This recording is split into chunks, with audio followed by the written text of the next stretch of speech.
Developing now, 5 people are dead after something happened in a Commerce City apartment. Police are still trying to figure out what that something is. There were some substances that could be described as illicit narcotics, but again, for me to speculate on that would be improper. I just don't know. Now at 6, what police know about the investigation and the infant found alive inside. The 2022 Winter Olympics have wrapped up, but the journey for Michaela Schifrin is far from over. The one thing I did accomplish was doing everything, and I'm now exhausted. This morning, she's reflecting on her time in Beijing. And big travel ahead of big weather changes. About 24,000 people are expected to travel on I-70 through the mountains this holiday, and snow could impact your drive home. I'm Gary Shapiro. I'm Corey Rose. I'm Natasha Berman. I'm Ed Green. I'm Erica Lopez. 9 News Morning starts now. And right now we're taking a live look in the Denver area this morning. CDOT is reminding drivers up in the high country that once the snow starts, passenger traction and chain laws will go into effect. Yep, this is where the snow is going to start falling up in the Colorado high country before the big temperature drop and snow in the metro area moves in. Meteorologist Ed Green is tracking it all. Ed, those bitter cold temps are rolling in later tonight into tomorrow, and they're not letting up for days. Exactly right. We're going to see that cold air slide right into the state. That's going to bring a little snow. Not a lot of snow, but over the 3 or 4 days, maybe 5 inches of snow total. But it's just going to be snow off and on and very cold temperatures. 38 degrees right now, not all that bad. Yesterday we had 63 for the high, but you can see where that front is. So we could be in the 30s, maybe even 40s by the lunch hour. And then that front drops on through, brings a little snow along with it. And then the temperatures really begin to drop. So 48 degrees today with cloudy skies. Behind the front, look at that, 12 degrees tomorrow. Light snow off and on. 16 degrees Wednesday, light snow off and on. 19 degrees on Thursday. See how long this cold air is going to hang around. Start seeing a little sunshine on Thursday, Friday more sunshine, and then a warmer weekend ahead, but warmer meaning temperatures getting back into the 40s.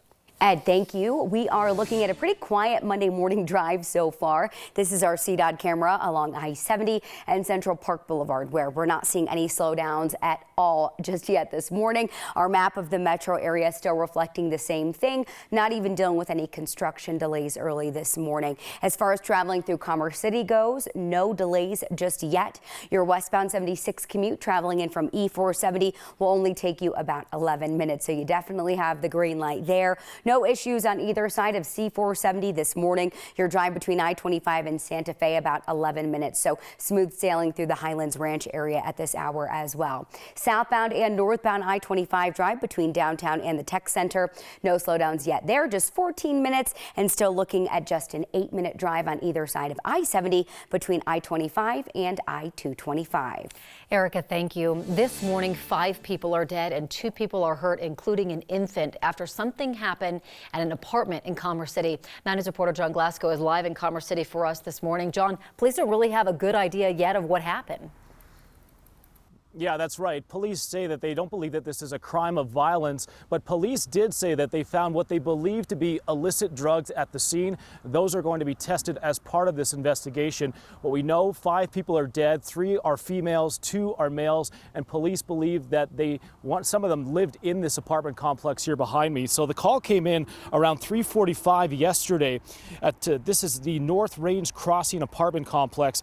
The report was called in as several people who were unconscious. It's unclear who made that call to police. When first responders arrived at the scene, they found 5 people dead. Police say that another adult and the baby were taken to the hospital. The infant is around 4 months old and is doing okay. And the adult is now talking with police as this investigation continues. The next step is we're going to make sure that the apartment is cleanly swept. We've got some folks coming out that are going to do that. And then our officers are going to apply for a search warrant and go in there and start to conduct their investigation. Now, Corey, the Commerce Police, they also did talk about the possibility that the baby's parents were among the victims as well. Still unclear at this point, as they have not identified the people that were involved in this. It's just so sad. And John, I know that they've ruled out like carbon monoxide poisoning or something like that, but really that's about it. That's right. Police, they did go through. They had the fire department come in and do a hazardous gas test, and that test did come back negative. So at this point, police are still trying to determine how these 5 people died. Just so sad and bizarre. All right, John, thank you. 2 people are in the hospital after a shooting in the Curtis Park neighborhood near Rhino. This happened at Downing and Lawrence Street around 4 o'clock Sunday afternoon. Police say the 2 people shot are seriously hurt. We're working to learn more about what happened. A man is dead after he crashed his pickup truck in Aurora and ended up on the RTD train tracks. Aurora police found the truck around 6 o'clock Sunday morning. It was on its side in the middle of the light trail tracks on South Abilene Street. They say that the driver went off the road and onto the sidewalk through a parking lot, hitting 2 fences and dropping 6 feet down onto the train tracks. The man died at the hospital. Police do think that alcohol was involved. And some world news this morning. We are following French President Emmanuel Macron has arranged a meeting between President Biden and Russian President Vladimir Putin. President Biden agreed to the summit as long as Russia does not invade Ukraine. U.S. leaders still think that Russia is planning that invasion, and they say it could start at any time. Queen Elizabeth tested positive for COVID-19. Buckingham Palace leaders say that she is having mild cold-like symptoms. The Queen is 95 years old, reached 70 years on the throne just a couple of weeks ago. Prince Charles and the Duchess of Cornwall recently tested positive as well. They are all believed to be triple vaccinated. And after weeks of protests that shut down the streets, small businesses in downtown Ottawa, Canada will get some help from the government. Leaders in Ontario say a lot of those businesses haven't been able to open safely because of all the blockades, and so they've lost a lot of money. So now businesses can apply for up to $10,000 that they will not have to pay back. And one thing you want to know about the weather, the change is coming and good snows for the high country. At last, we have winter storm warnings, winter weather advisories, winter storm watches for western sections of the state. For the east, we are dealing with bitter cold and a wind chill advisory is out midnight tonight through noon on Wednesday with wind chills to as cold as 24 below. And Ed, thank you so much. We are just getting word of a crash on southbound Kipling Street, just a little bit off 6th Avenue this morning. So that one could slow you down, but I'm going to just zoom out and kind of show you the rest of the metro area. So far, kicking things off overall, very quiet. A lot of people may not be on the road this morning because they don't have school or work. Today is President's Day. Anusha Roy explains why a lot of people get the day off for it. The story of President's Day starts in 1880. Back then it was called George Washington Day, meant to celebrate the first president on his birthday, February 22nd. Congress made it a federal holiday in 1885. It was the first time the nation had created a holiday to honor an individual's birth date. George Washington Day became known as President's Day after the Uniform Monday Holiday Act took effect in 1971. That act moved several federal holidays from their original date to Mondays to create more 3-day weekends. The change landed George Washington Day on the calendar between Washington and Abraham Lincoln's birthdays, which led to the popular name that we know today.